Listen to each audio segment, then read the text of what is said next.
Last episode में हमने एक ओल्ड मैन को देखा था जिसके पास एक सोल्जर आकर उनको बताता है कि मास्टर चाहते हैं कि आप कैसलवेनिया जाएं। तो इस बात से ओल्ड मैन को काफी गुस्सा आता है। ओल्ड मैन कहता है कि आखिर वो लोग चाहते क्या हैं? वो लोग अभी भी उस पुरानी सी किताब के पीछे पड़े हुए हैं। तभी वो सोल्जर बताता है कि वहाँ पर इमोर्टल बुक का ओनर भी मौजूद है। तो ये सुनकर वो ओल्ड मैन वहाँ जाने के लिए तैयार हो जाता है, जिसके बाद वो उस पॉइंट से अपनी स्वॉर्ड को बाहर निकालता है। उसकी स्वॉर्ड देखने से बहुत ही खतरनाक लग रही थी। उसकी स्वॉर्ड को देखकर सोल्जर उसके सामने झुक जाता है। अब आगे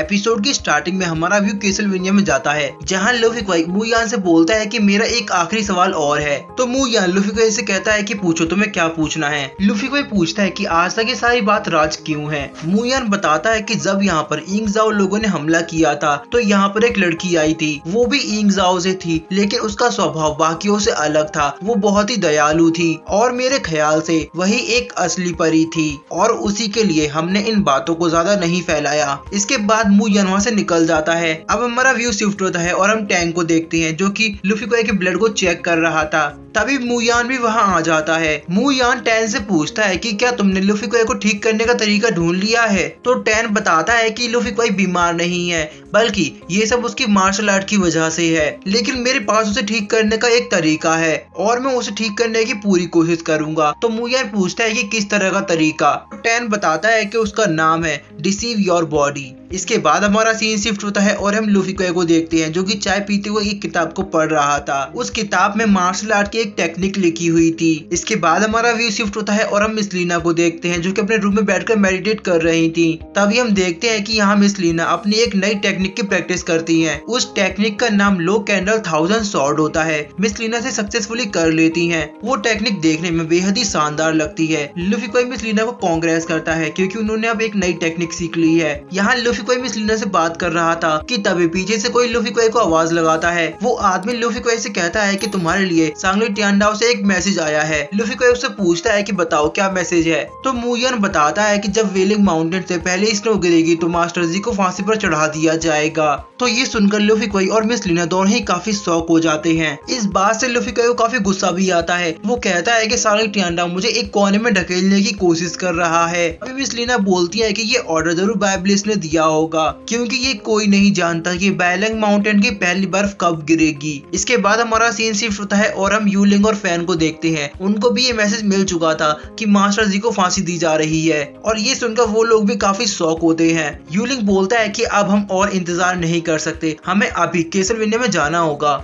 तो फैंग बोलता है कि मैं भी यही कहने वाला था। इसके बाद हमारा व्यू फिर से लूफी क्वाई पर आता है। लूफी क्वाई बोलता है कि मैं सिटी से बाहर जा रहा हूँ। तो मिस लीना उसको रोकती हैं और उससे कहती हैं कि तुम उसके प्लान में फंस जाओगे, ये एक जाल भी हो सकता है। तो लूफी क्वाई कहता है कि भले ही ये कोई जाल हो, लेकिन मैं अपने मास्टर को खतरे में नहीं डाल सकता। तभी मू यान लूफी क्वाई से कहता है कि बायब्लिस बहुत ही खतरनाक है, तुम मेरे साथ आओ। इसके बाद वो दोनों वहाँ से निकल जाते हैं। इसके बाद हमारा सीन शिफ्ट होता है और हम व्हाइट क्रेन को देखते हैं। वो ड्रैगन विन से बात कर रहा था। वो ड्रैगन विन से कहता है कि बायब्लिस ने सब कुछ संभाल लिया है, आपको अब ज्यादा चिंता करने की जरूरत नहीं है। अभी वहाँ पर एक सोल्जर आता है जो उनको बताता है कि यूलिंग और फैन कैसलवेनिया के रास्ते में है, क्या हमें उन लोगों को रोकना है? तो ड्रैगन उनसे कहता है कि उन्हें जान से मार डालो। इसके बाद हमारा व्यू शिफ्ट होता है और हम यूलिंग और फैन को देखते हैं। वो लोग जंगल के रास्ते से सिटी के अंदर जाने की कोशिश कर रहे थे, लेकिन तभी उनके रास्ते में एक बंदा आकर खड़ा हो जाता है। यूलिंग और फैन उसको देखकर रुक जाते हैं। वो बंदा यूलिंग से कहता है, तीसरे भाई, हम लोग काफी समय बाद मिल रहे हैं। उसकी आवाज सुनकर यूलिंग पहचान जाता है कि ये उसका बड़ा भाई है।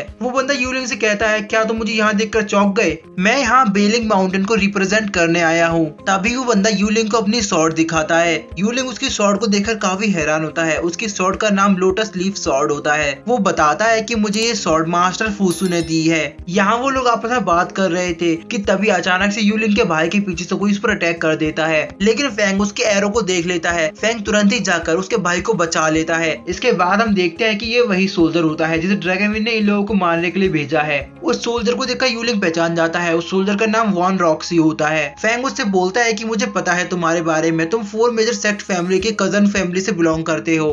तो वॉन रेक्सियो फैंग से कहता है कि जरा तमीज से बोलो, रिश्ते में मैं तुम्हारा अंकल लगता हूँ। वॉन रेक्सियो की बात सुनकर फैंग को गुस्सा आता है। वो कहता है कि आप किस तरह के अंकल हैं, लेकिन तभी यूलिंग का भाई उसे रोक लेता है। वो फैंग और यूलिंग दोनों को शांत कराता है। वो वॉन रेक्सियो से कहता है कि मुझे नहीं पता कि आखिर यहाँ पर क्या चल रहा है, आखिर आपके राजा चाहते क्या है। वॉन रेक्सियो उनसे कहता है कि मुझे लगता है कि आप लोग कैसलवेनिया जा रहे थे। तो फैंग कहता है कि हाँ हम जा रहे थे, आपको इससे क्या मतलब। तो वॉन रेक्सियो बताता है कि हम 7 मेजर सेक्ट के साथ कैसलवेनिया पर अटैक करने के लिए जा रहे हैं, जिसके बाद वो सिटी पूरी तरह तबाह हो जाएगी। अगर आप लोग उनका साथ देंगे तो तियानसियो यूनियन का भी वही हाल होगा। तो लूफी कोई उससे कहता है कि हमारा तियानसियो यूनियन किसी से भी नहीं डरता, और जहाँ तक रही कैसलवेनिया की बात, तो हम लोग अपने दोस्तों की तरफ जरूर जाएंगे। उसकी बात सुनकर वॉन रेक्सियो मुस्कुराता है और वो कहता है कि आज का दिन बहुत ही अच्छा है। वॉन रेक्सियो अपने सभी सोल्जर्स को आगे भेजता है। वो कहता है कि अगर आप हमें कैसलवेनिया पर हमला नहीं करने देंगे तो हमारे पास कोई और रास्ता नहीं है। फैंग बोलता है कि आपका क्या इरादा है, आप क्या करना चाहते हैं।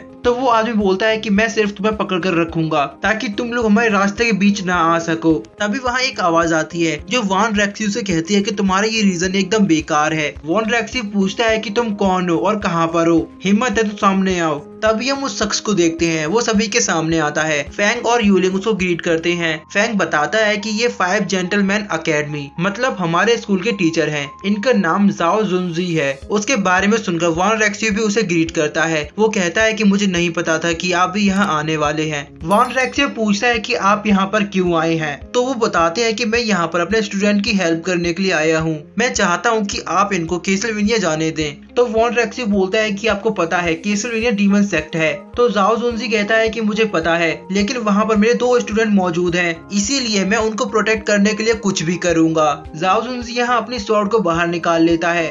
वॉन रेक्सियो बोलता है कि अगर तुम ये सब शुरू करना चाहते हो तो मैं भी इसके लिए तैयार हूँ। वो अपने सोल्जर्स से कह के अपने धनुष को वहाँ पर मंगाता है। जाओ जुनजी बोलता है कि मैं यहाँ पर अपना बेस्ट दूंगा और मैं चाहता हूँ कि तुम भी अपना बेस्ट दो। इसके बाद हम देखते हैं कि वॉन रेक्सियो अटैक करने के लिए बिल्कुल तैयार होता है कि वेपन से एक रेड ऑरा निकलता है जो कि बेहद ही खतरनाक होता है। यूलिंग बोलता है कि मैंने सुना है वॉन रेक्सियो इस दुनिया का नंबर 1 आर्चिव मास्टर है। फैंग अपने मास्टर से कहता है कि मास्टर केयरफुल रहिएगा। तो उसके मास्टर से कहते हैं कि तुम चिंता मत करो, मुझे पता है कि मुझे क्या करना है। वॉन रेक्सियो जाओ जिन से दोबारा बोलता है कि मैं तुमसे आखिरी बार बोल रहा हूँ, मेरे सामने से हट जाओ नहीं तो मैं तुम्हें जान से मार डालूंगा। लेकिन जाओ जिन उसकी बात को इग्नोर करता है। वॉन रेक्सियो अपने बो से तीनों भालों को उसकी ओर पॉइंटर करके अटैक कर देता है। जाओ जुनजी यहाँ पर अपने डार्क शॉट टेक्निक का इस्तेमाल करता है, जिसके यूज से वो उसके अटैक को बहुत आसानी से डॉज कर लेता है और साथ ही उसे इंजर्ड भी कर देता है। उसके अटैक से वॉन रेक्सियो काफी हैरान होता है। वो बोलता है कि इसकी शॉर्ट क्यूआई तो पूरी तरह कंप्लीट है। जाओ जुनजी बताता है कि मुझे ये मेरी तलवारबाजी मेरे दूसरे भाई ने सिखाई है, हालांकि मैंने अभी भी इस स्वॉर्डमैनशिप में उसकी जैसी मास्टरी हासिल नहीं की है। वॉन रेक्सियो को हराने के बाद वो लोग वहाँ से आगे बढ़ जाते हैं और तभी हम देखते हैं कि पहाड़ के ऊपर से 2 लोग उनको देख रहे थे। तभी उनमें से एक आदमी सेकंड और मास्टर से बोलता है तुम्हें आगे जाकर उन लोगों को रोकना होगा। और इसी के साथ हमारा आज का ये एपिसोड यहीं एंड हो जाता है।